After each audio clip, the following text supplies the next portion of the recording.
मेरे इस YouTube channel पर आप सबका स्वागत है, जिसका नाम है बायोलॉजी की पाठशाला। बायोलॉजी की पाठशाला में आज हम बात करेंगे मेंस्ट्रुअल साइकिल की। ये ऐसा इवेंट्स है जो फीमेल बॉडी के अंदर पाया जाता है, और ये इवेंट्स एक ऐसा होता है जो एक साइकिल के रूप में हर मंथली भी होता रहता है। ठीक। अब इस साइकिल की जब हम बात कर रहे हैं तो हम ये भी बात करेंगे कौन कौन से ऐसे टर्मिनोलॉजीज हैं, फैक्टर्स हैं जो इसके लिए सबसे ज़रूरी होते हैं। तो आइए शुरू करते हैं हम आज की इस टॉपिक, जिसका नाम है menstrual cycle.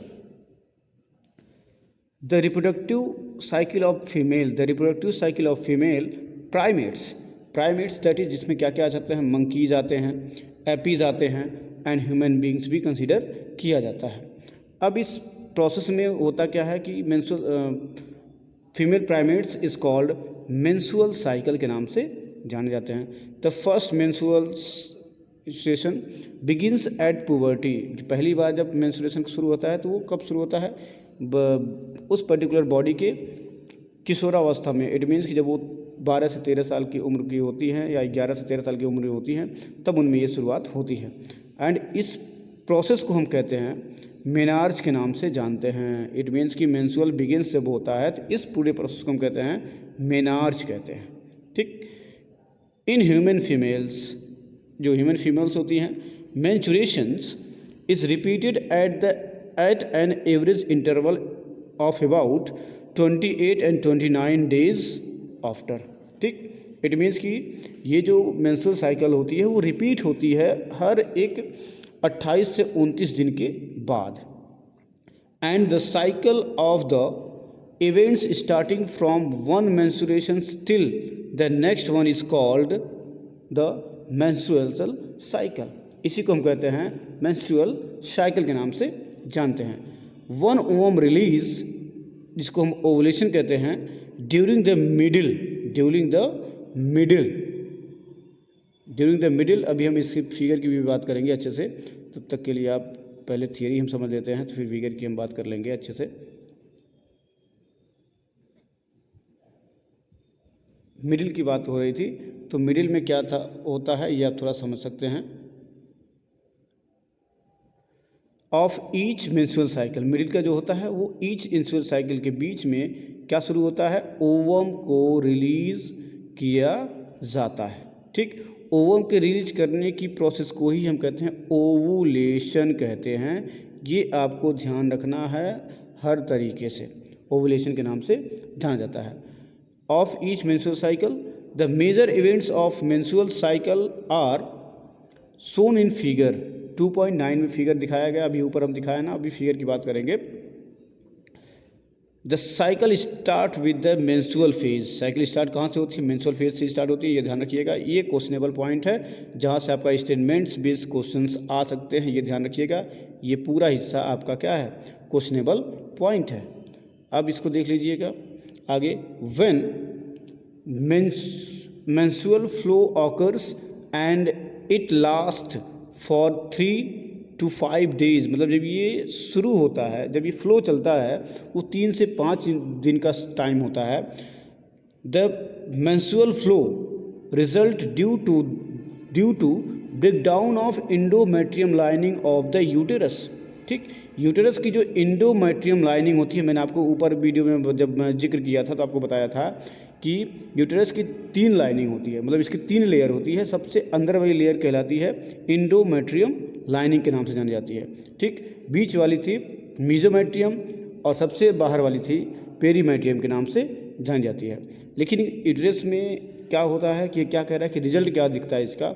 Breakdown of endometrium lining of uterus, मतलब जो internal part of the uterus का लेयर होता है उसी को क्या करता है? वो ब्रेक डाउन करता है। हर मंथली वो ब्रेक डाउन होता है। जब हर मंथली वो ब्रेक डाउन करता है तो उसमें से कुछ ब्लड वेसल्स होती हैं which forms, blood vessel rupture होने को लेयर जब जैसे रेप्चर होती है उसमें से ब्लड वेसल्स क्या करते हैं? लिक्विड फॉर्म को रिलीज करती हैं। That comes out through the vagina. जो ब्लड आता है वो ब्लड वेजाइना के थ्रू बाहर आता है। ठीक। Menstrual only occurs if the release ovum is not fertilised, मतलब क्या दिखा रहा है, बहुत ही इंपॉर्टेंट पॉइंट्स लिखा हुआ है और ये आपके किसी भी एग्जाम के पॉइंट ऑफ व्यू से स्टेटमेंटल बेस्ड क्वेश्चंस हो सकते हैं यहाँ से। ठीक, कह रहा है कि menstruation only occurs if the released ovum is not fertilised. अब जो ओवम रिलीज़ किया जा रहा है ओवरी के थ्रू, यदि वो फर्टिलाइज नहीं है, मतलब क्या हुआ कि स्पर्म के साथ फर्टिलाइजेशन नहीं हुआ है तभी वो रिलीज करता है, अदरवाइज वो रिलीज़ नहीं करता। इट मीन्स कि जब फर्टिलाइजेशन कंप्लीट हो जाएगा तो वो रिलीजन नहीं होता है। ये आपको क्लियर रख लेना है हर कंडीशन में। अब इसी तरीके से यही चीज़ आपके स्टेटमेंटल बेस में नॉट को ऐड कर दे और पूछ ले when they are which are fertilise, when, क्या रिलीज करने के बाद फर्टिलाइज हो रहा है, क्या रिलीज होने के बाद फर्टिलाइज नहीं हो रहा है, यही चीज़ आपको इंडिकेट करना है। और इस तरह के क्वेश्चंस आपके नीट यूजी के लिए मैक्सिमम आने वाले हैं, ये आप देखते भी होंगे। आगे बढ़ते हैं। लैक ऑफ मेंस्ट्रुएशन में बी इनडिएक्टिवेट ऑफ प्रेगनेंसी, और ये क्या दिखा रहा है कि वो जो प्रेगनेंसी होने वाली है उसको वो क्या कर रही है, कम कर रही है, ये चीज़ को दिखाता है बहुत अच्छे तरीके से। However it may also be cause due to some other underlining causes like stress, poor and health etc, मतलब कुछ और भी चीज़ें होती हैं जो इसको इंडिकेट करती हैं। वो आप ऐसे भी समझ सकते हैं कि सिर्फ लैक ऑफ इनडिएक्टिवेटिव ऑफ प्रेगनेंसी की बात नहीं कर सकता है, वो काज करता है कि किसी और भी कारण से हो सकता है, जैसे एज लाइक दिया है अंडरलाइनिंग कॉजेज लाइक स्ट्रेस भी हो सकता है एंड पुअर हेल्थ भी हो सकता है, जो आपको प्रेगनेंसी मीन्स की पर्टिकुलर फीमेल बॉडी को प्रेगनेंसी कैरी करने के लिए तैयार नहीं कर सकता है। ठीक, देन आगे बढ़ते हैं तो ये दिखा रहा है कि the menstrual phase is followed by the follicle phase. अब मेंस्ट्रुअल फेज किसको फॉलो करता है, अब एक चीज़ देखिए, मेंस्ट्रुअल फेज किसको फॉलो करता है, ये आप देखिएगा, ये फॉलिकल फेज को फॉलो करता है, मतलब फॉलिकल्स का फॉर्मेशन होता है। During this phase the primary follicles in the ovary grow to become a fully mature Graafian follicle. अभी मैं ऊपर पीछे मैं इट मीन्स की गेमेटोजेनेसिस वाली वीडियो में मैं सारा चीज़ बताया हूँ, आपको वहाँ से बहुत अच्छी तरीके से समझ में आ जाएगा, लेकिन उसको आप पहले देखने के बाद तब इसको आप देखिएगा, तब ये चीज़ समझ में आएगी। कह रहा है कि grow ovary grow to become a fully mature Graafian follicle. अब ग्राफियन फॉलिकल किससे बनी है, टर्शियरी जो था लेयर उससे बना हुआ था। And simultaneously to endometrium of uterus regenerate through a proliferation. ठीक है, साथ में वहाँ पे ग्राफियन फॉलिकल मेच्योर भी हो रहा है और साथ में क्या कर रहा है, इंडोमेट्रियम जो यूटेरस का है वो रीजनरेट भी हो रहा है, मतलब दोबारा भी बनाया जा रहा है। These changes in the ovary and the uterus is induced by changes by the level of pituitary and ovarian hormones. मतलब ये जो चेंजेस आ रहे हैं किसके थ्रू आ रहे हैं, वो परिवर्तन चाहे ओवरी का हो चाहे यूटेरस का हो, ये चेंजेस सिर्फ और सिर्फ level of pituitary and ovarian hormones की वजह से आ रहा है। ये फिगर 2.9 में अभी हम डिस्कस करेंगे। अब कौन कौन से ऐसे हार्मोन्स हैं जो इसके लिए रिस्पॉन्सिबल होते हैं वो हम अभी नीचे बात करते हैं। द सिक्रीशन ऑफ, कह रहा है कि द सिक्रीशन ऑफ, किसका सिक्रीशन किया जा रहा है, सिक्रीशन कर रहा है कुछ ऐसे हार्मोन्स हैं जो उस पर्टिकुलर यूटेरस के लिए या ओवरी के लिए सबसे ज़रूरी होते हैं। अब यहाँ देख लीजिए वो कौन कौन से हार्मोन्स हैं। The secretion of gonadotrophins LH and FSH increase the gradually during the follicle phase. Follicle phase में किसका कौन सा हार्मोन बढ़ता है, वो दो हार्मोन का लेवल बढ़ता है, वो LH और FH का है। ठीक, and stimulate follicular development as well as secretion of oestrogen by the growing follicles. ठीक, अब एक चीज़ और क्लियर रख लीजिए आप कि गोनाडोट्रोफिन हार्मोन LH और FH तो है, ठीक, ये तो क्या कर रहा है कि स्टिमुलेट कर दे रहा है उसके रिलीज की वजह से, जो क्या बढ़ा रहा है follicular development, as well as साथ में क्या कर रहा है, सिक्रीशन ऑफ एस्ट्रोजन का भी सिक्रीशन किया जा रहा है बाय द ग्रोइंग फॉलिकल्स को बढ़ाने के लिए ये तीनों हार्मोन्स एक साथ एक्टिव होते हैं, जिससे कि फॉलिकल्स का जो स्टिमुलेशन है, डेवलपमेंट है, वो बढ़ जाता है। Both LH and FSH attain the peak level. अब इसमें देखेंगे कि पीक लेवल अटेन कौन कर रहा है, LH और FH attain a peak level in the middle of cycle. Middle of cycle में ये दोनों का जो लेवल होगा कितना हो जाएगा, बहुत हाई हो जाएगा, ठीक। और वो कब दिखा रहा है, about the 14 days of menstrual cycle के दौर समय में, ठीक।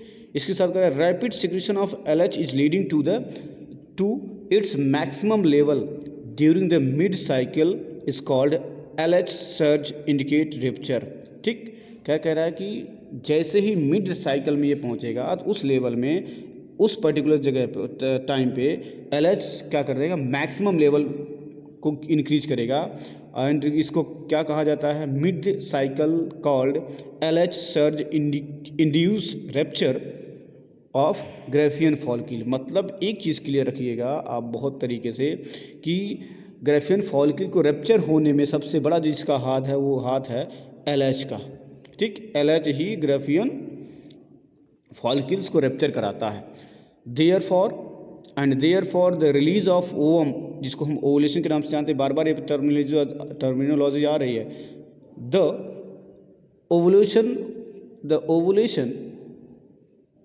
ovulationary phase is followed by the luteal phase during which the remaining parts of the Graafian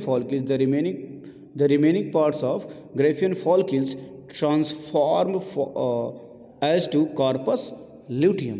मतलब कि वो ग्राफियन फॉलिकल फिर अपने आप को ट्रांसफॉर्म बदलता है, किस फॉर्म में लाता है, वो ग्राफियन ल्यूटियम के फॉर्म में बना लेता है।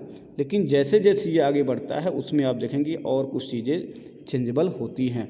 जैसे the corpus luteum secrete a large amount of progesterone, एक और हार्मोन सिक्रीट करता है, और कौन सिक्रीट करता है, कार्पस ल्यूटियम सिक्रीट करता है, which is essential for maintenance the endometrium, ठीक।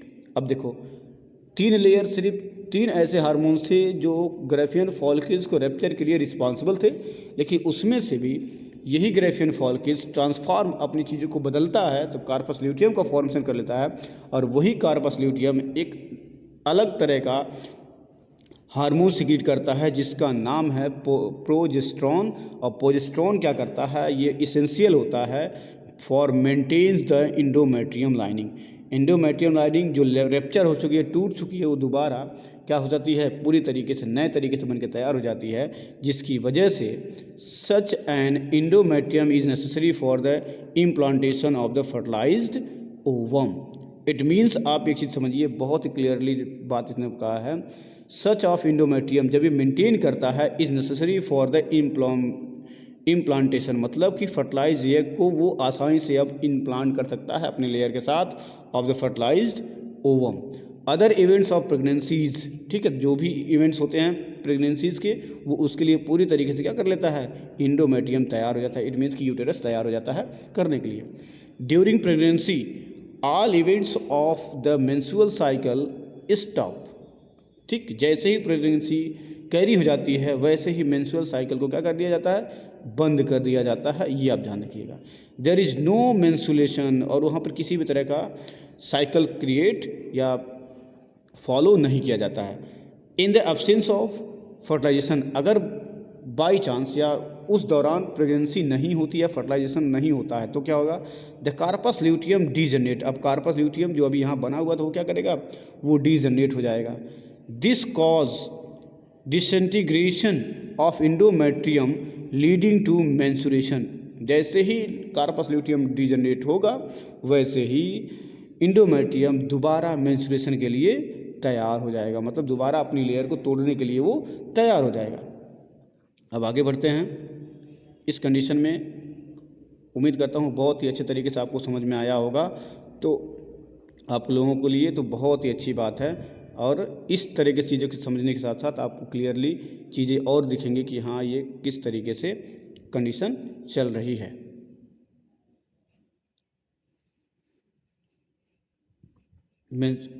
Endometrium leading to the menstruation यहाँ से हुआ था। मेकिंग ए न्यू साइकिल, अब वो दोबारा नया साइकिल के लिए तैयारी करेगा, ठीक। इन ह्यूमन बिगिंस, मतलब कह रहा है कि ह्यूमन बींग्स जो होते हैं, menstrual cycle ceases, human beings में मेंस्ट्रुअल साइकिल कब सीज हो जाता है, ये ध्यान रखिएगा आप। मेंस्ट्रुअल साइकिल सीज जब हो जाता है तो उस कंडीशन के हिसाब से क्या दिखाता है, menstrual cycle ceases around 50 years is that is term as menopause. उस टर्म को जैसे ही मेंस्ट्रुअल साइकिल बॉडी से होना बंद होता है उस कंडीशन को हम कहते हैं मोनोपॉज। और इस मोनोपॉज के बाद साइकिल जो हो रही है, इस साइकिल में और क्या कंडीशन बन जाती है ये आप ध्यान रखिएगा। साइकिल के साथ cyclic menstruation is an indicator of normal reproductive phase and extend between monarch and menopause के बीच में, मतलब शुरुआत और अंत के बीच की जो प्रक्रिया होती है उसको हम देख सकते हैं कि किस तरीके से ये चलता है। शुरुआत क्या है, मेनार्च के रूप में, एंड और इंड क्या होता है, मोनोपॉज के रूप में हो रहा है। उम्मीद कर रहा हूँ आपको बहुत अच्छे तरीके से समझ में आया होगा। ये पूरे इवेंट्स के रूप में हम इसके थोड़े से आगे पीछे चलते हैं और बात करेंगे उस जितनी भी सारी चीज़ें हैं वो क्या है, एक फिगर के माध्यम से चल रहा है। ये आप ध्यान रखिएगा किस तरीके से ये चल रहा है। देखिएगा ध्यान से आप, पूरे फिगर के बारे में बात करेंगे कि ये फिगर कैसे चल रहा है। ये यहाँ पे आपका दिख रहा है फिगर, पूरा फिगर। ये देखिए ये इवेंट्स हैं फिगर के रूप में, पूरे फिगर कैसे चल रहे हैं। प्यूबर्टी हार्मोन्स 2 हैं, वो कौन कौन से हैं ये देखिएगा, FSH और LH। ठीक, ओवेरियन इवेंट्स की बात कर रहा है, developing follicles, mature follicles and ovulation, ये हो गया। देन ओवेरियन हार्मोन्स कब ये रिलीज किया जा रहा है, एंड यूटेराइन इवेंट्स कब कब ये हो रहे हैं ये भी दिखा रहा है। ठीक, अब देखिए FH और LH ये है प्यूबर्टी हार्मोन्स। इनका लेवल पीक होता है कब, at the time of age of 14 days का।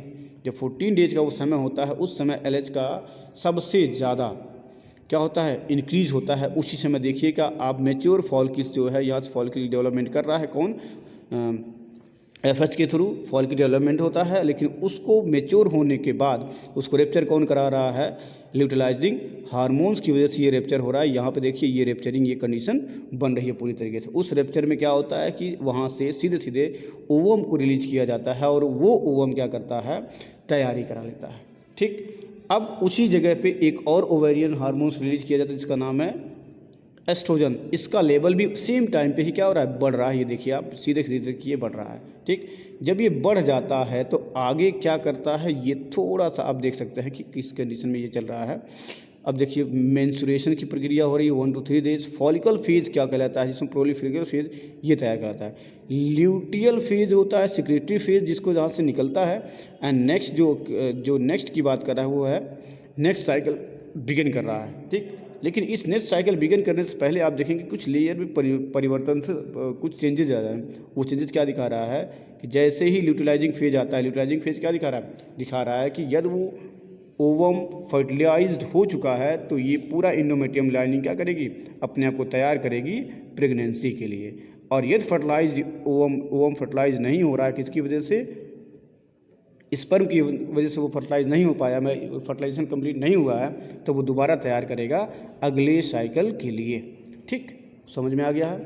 तो 3-4 ऐसे हार्मोन्स हैं, FH है, 3-4 ऐसे हार्मोन्स है, FH है, LH है और एस्ट्रोजन्स है। लेकिन प्रोजेस्टेरोन क्या कराता है, तैयारी कराता है अगले के लिए, जैसे कि वो तैयार हो पाए। ठीक, उम्मीद करता हूँ आपको ये बहुत अच्छे तरीके से समझ में आया होगा। तो लाइक शेयर और सब्सक्राइब जरूर करते रहें। हम सभी जैसे ये चैप्टर कंप्लीट होगा आपको इस पूरे चैप्टर पे एक MCQ मिलेगा पूरे 90 क्वेश्चन का। उस MCQ में 90 क्वेश्चन होंगे जिसको आपको इसको और आसानी से समझने में मदद मिलेगी। हम मिलते हैं अगले वीडियो में, तब तक के लिए नमस्कार।